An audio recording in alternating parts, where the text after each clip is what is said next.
Den primære struktur. Proteinernes opbygning beskrives på 4 niveauer. Det laveste niveau kaldes den primære struktur. Den primære struktur beskriver aminosyrernes rækkefølge. Den er unik for et bestemt protein og er bestemt af generne. Den sekundære struktur. Den sekundære struktur er mønstre, som polypeptidkæden kan være foldet i.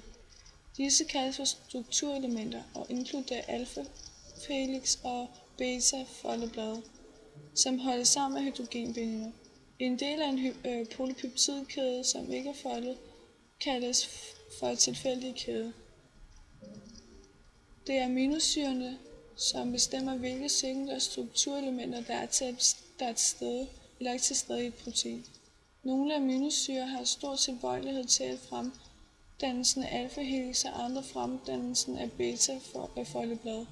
Nogle proteiner indeholder næsten kun én slags strukturelement, mens andre består af en blanding af forskellige slags. Den tertiære struktur. Den tertiære struktur er den måde, de enkelte sekundære strukturelementer ligger i forhold til hinanden.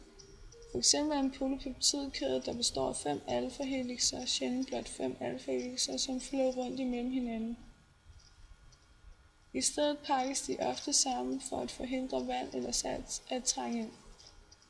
De sekundære strukturelementer holdes i sådanne tilfælde sammen med hydrogenbindinger, ionbindinger og svovlbroer. Den kvaternære struktur. En proteins kvaternære struktur er, når flere polypeptidkæder sættes sammen til et stort protein. De enkelte polypeptider kaldes så for underenheder.